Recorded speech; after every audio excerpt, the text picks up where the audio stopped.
사회가 안정되면 당연히 부처는 생기는 거고 부는 집중되는 건데 네. 게다가 아직 한국은 부동산 시장이 외국인한테 개방이 덜 됐잖아요. 네. 되고 나면 아마 런던이나 뉴욕, 도쿄처럼 아. 더 오를 겁니다. 지금 런던이 심각하잖아요. 맞아요. 그거는 전 세계 아랍 부호도 오고 하다 보니까 네. 한국 부자도 가고 네. 중국도 가고 홍콩도 그렇고.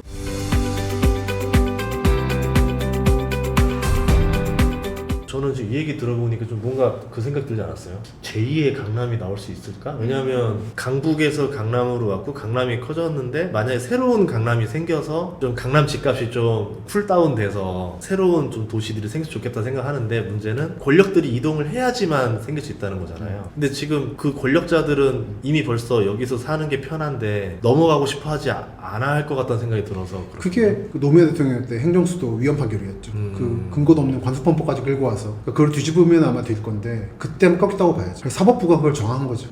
그래서 정말로 저는 지금 사법부들이 서초구에서 떠나길 바라는 입장인데 뭐 춘천이든 세종이든 세종으로 하면 좋겠습니다만 아마 또 저항을 할 거예요.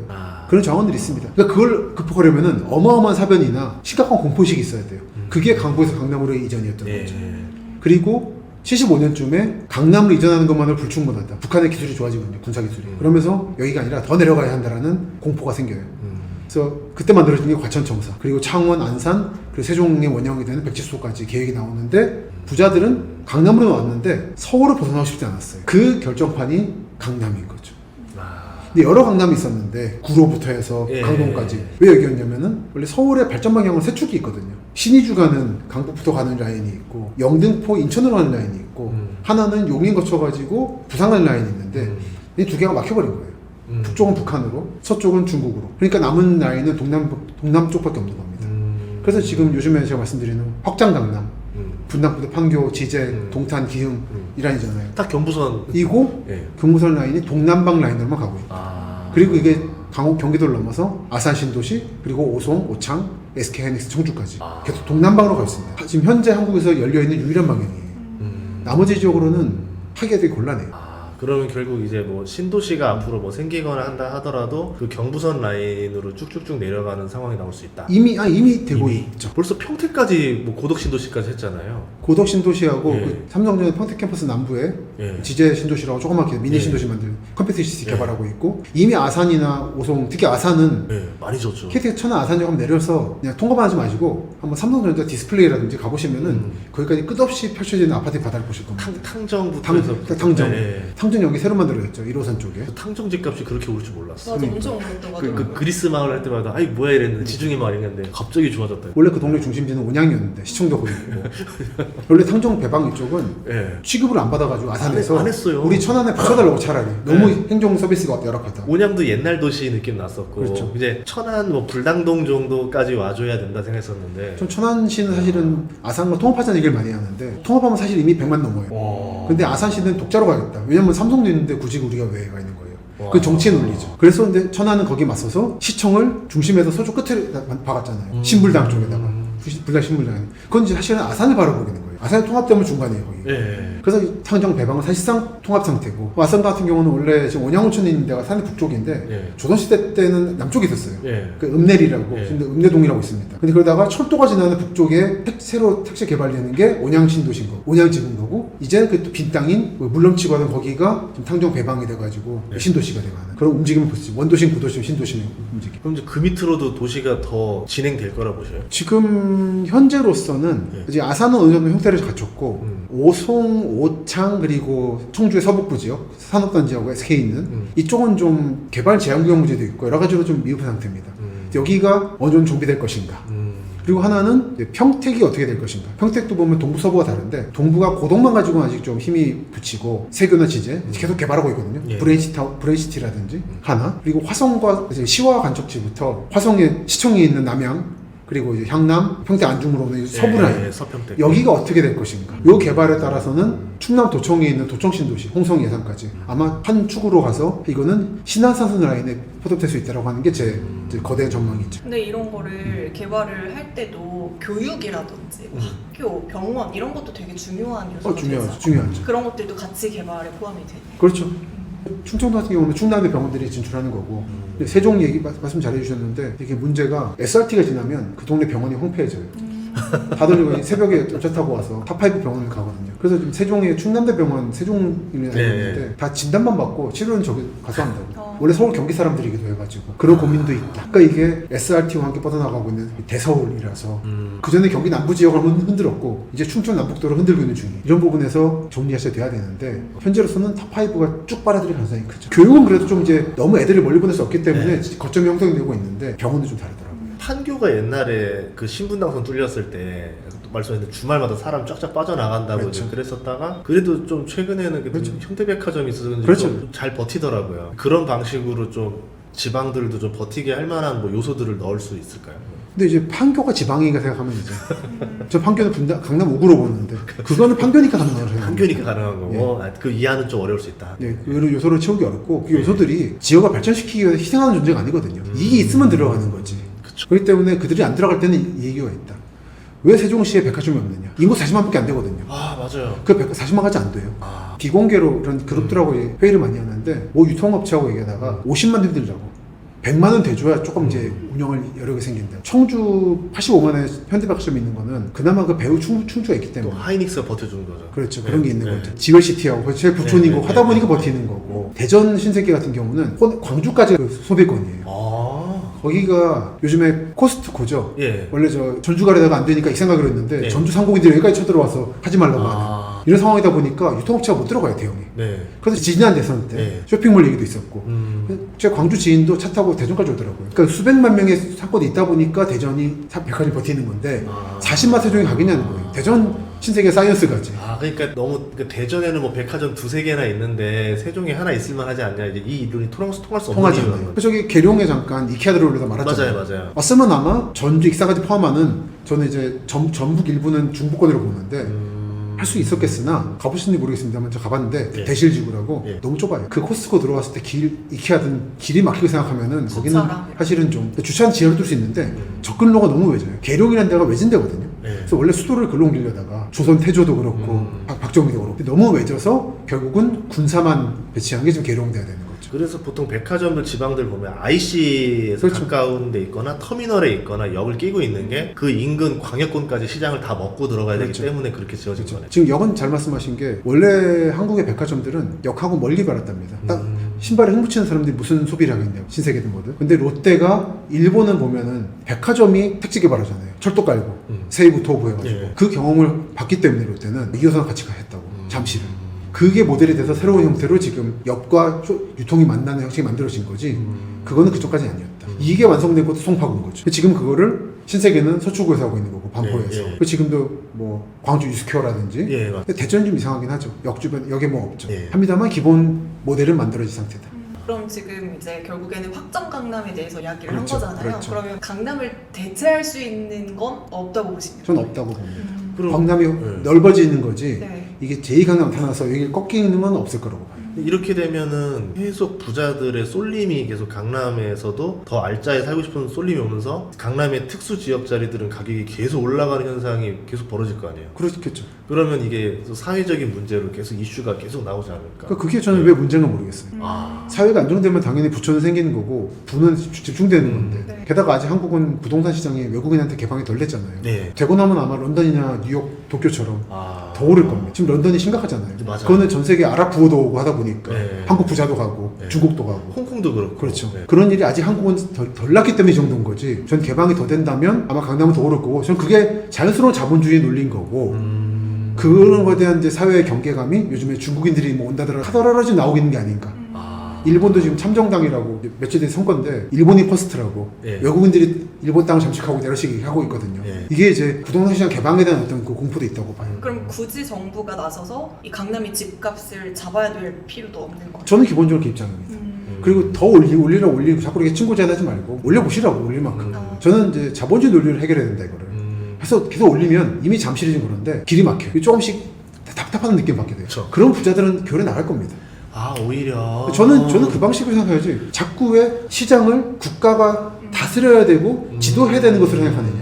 이건 대단히 개발주의 시대 때 유산이라는 거죠. 이거 자본주의 논리를 풀어봐라. 불편해지면 갑니다. 근데 이걸 안 하는 거는 여든 야든 행정가들이든 집이 강남에 있거든. 자기 집이 주변에 조용해지기 바라거든요. 이게 그럼 어떤 현상이 벌어지냐면 강남은 꺾여요. 이게 그럼 가능성 꺾이는 게 강북이 그랬는데 그 에드워드 글레이저라는 사람이 도시의 승리에서 한 얘기인데 부티크 도시가 된다. 이 경관이 너무 사랑스러워서 이 이상 발전이 안 되도록 멈춰버리는 거예요. 그러면 그 도시는 꺾여요.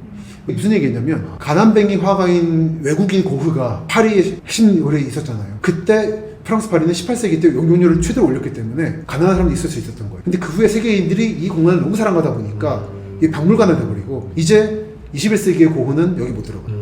또 도시라는 게 계속 바뀌고 성장해야 되는데 이 공간 자체가 너무 사랑스러우면은 도시는 이제 사람들이 안 찾게 돼. 그러면 이게 아예 박물관이 된다. 저는 강남이 그런 일을 안 받기 위해서는 계속 올릴 건 올릴 수 있으면 올리고 100층이든 그리고 이런데 지금 우리 노년 이런 데들은 아파트가 들어오기 쉽지 않아서 계속 꼬마 빌딩이라든지 어떤 형태로든지 뭐 청년주택이든 뭐든 계속해서 업데이트를 해야 된다. 그러니까 지금 강남이라는 걸 대체할 수 있는 상황은 아니기 때문에 차라리 강남이 품을 수 있는 인구 수용 능력을 그렇죠. 늘리는 수밖에 없다. 그리고 다양해지고 용적률 해줘야 되고 모든 아파트로 통일해버리면은 단일한 계층 사람만 들어오는 거예요. 그러면 그 국가든 생태계든 망합니다. 다양해야 돼요. 그러려면 제일 중요한 게 다양한 형태의 건물을 제공해야 되는 거죠. 다양한 용적률.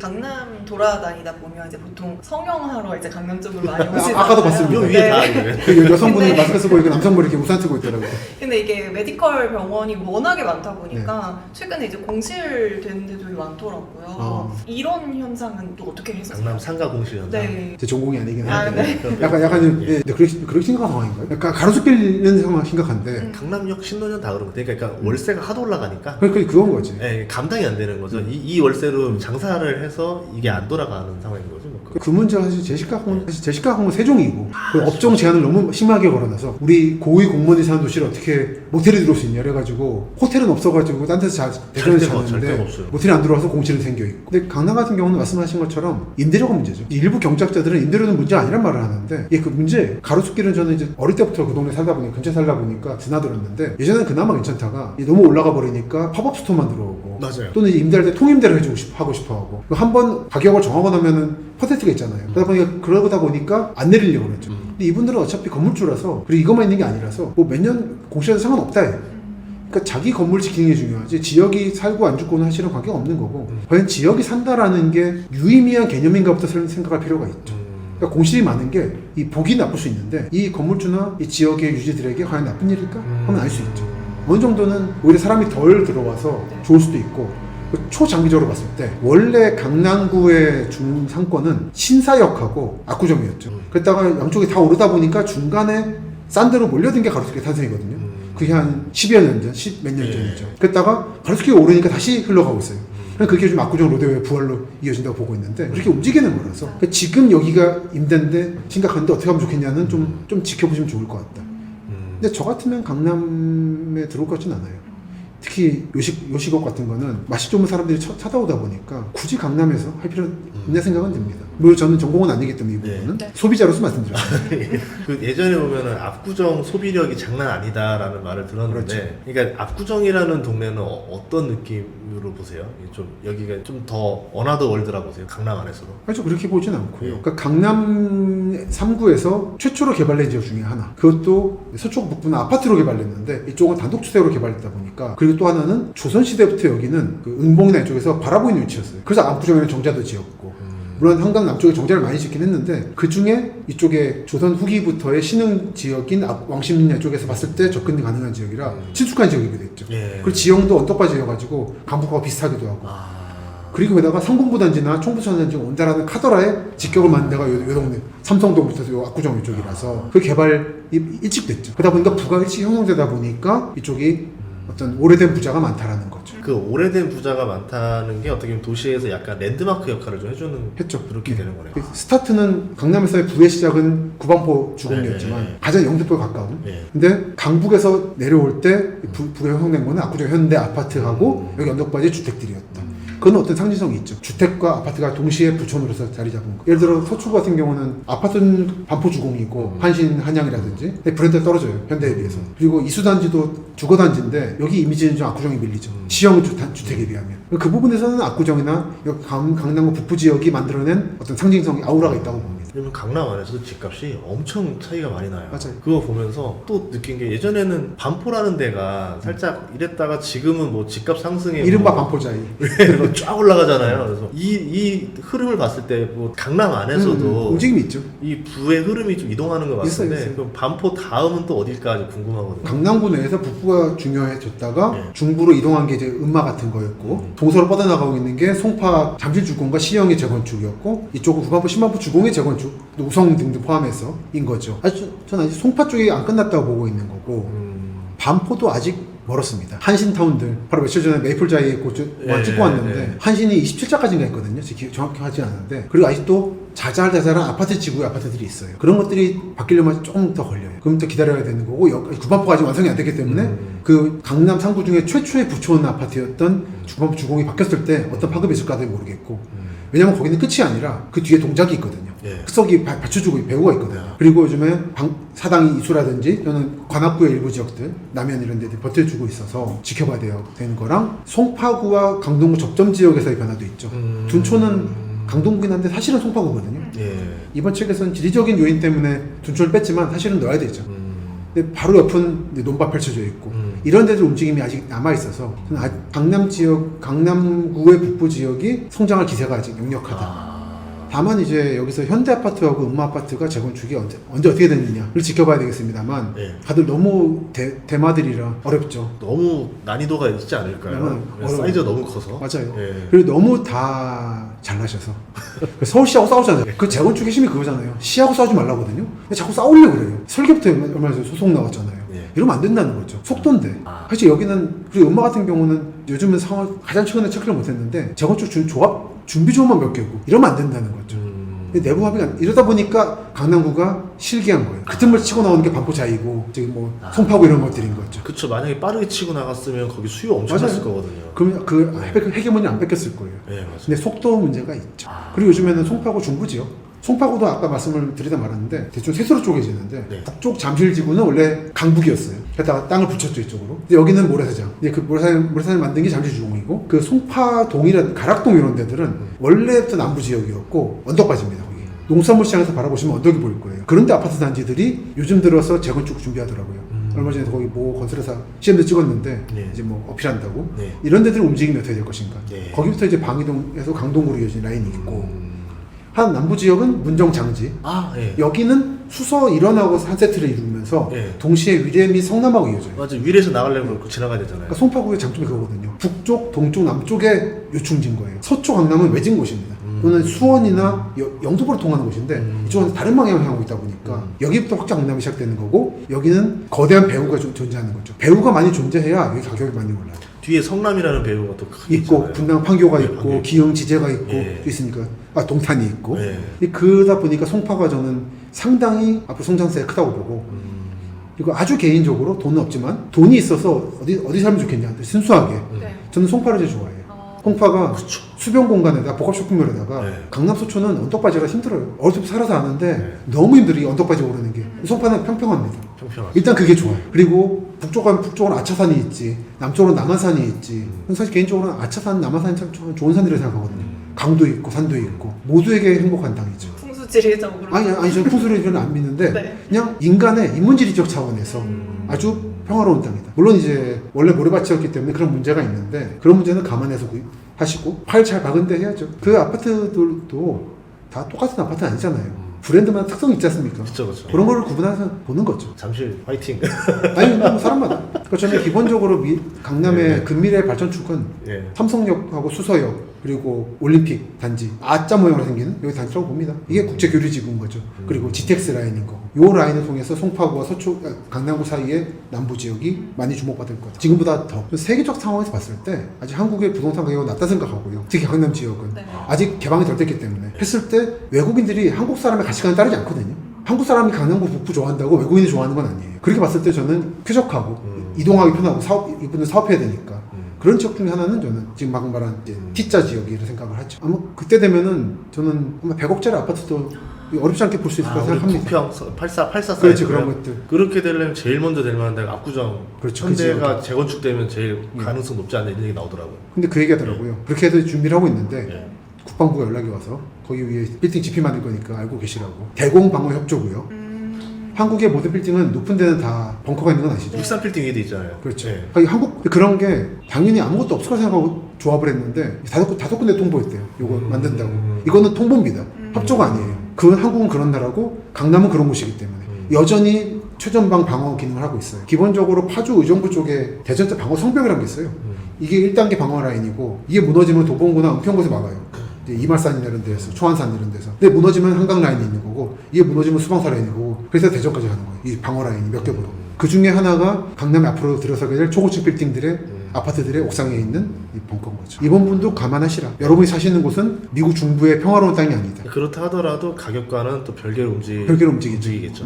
지금 강남 얘기 듣고 나니까 이게 좀 현실을 좀 제대로 깨달은 것 같아요. 저도 이제 사실 강남 하면은 집값이 비싸다, 그게 뭐 교통이 좋고 뭐 이런 부분들을 그렇죠. 생각을 했었는데 또 이렇게 쪼개고 그렇죠. 뭐 여기는 오피스 상권, 여기는 뭐 빌라, 그렇죠. 아파트 이렇게 구분해서 생각해 보니까 조금 더 입체적으로 강남을 이해할 수 있었던 시간이었던 것 같아요. 맞습니다. 결론입니다만 네. 강남을 묶어서 보지 마시고 구별로 쪼개보고 구는 크게 북부, 중부, 남부로 쪼개지는 거고 동별로도 저지대와 고지대가 성격이 달라서 그걸 구분해서 보시라는 말씀을 마지막으로 드리고 싶네요. 그래서 한번 뭐 많은 얘기들 해주셨는데 정말 일부만 얘기해 주셨어요. 그쵸? 그래서 특히 뒷부분만 말씀드렸죠. 네. 그러니까요. 그래서 책을 꼭 보셔라. 예. 강남의 역사부터 시작해서 다 나와 있는 제목 뭐 책이어서. 까먹을 수가 없어요. 그냥 강남이라서 책 제목 자체가. 뭐 김시덕의 강남이라. 네, 알겠습니다. 많은 사랑 부탁드리도록 하겠습니다. 오늘 출연해주셔서 너무 고맙습니다. 감사합니다. 예, 고맙습니다. 감사합니다.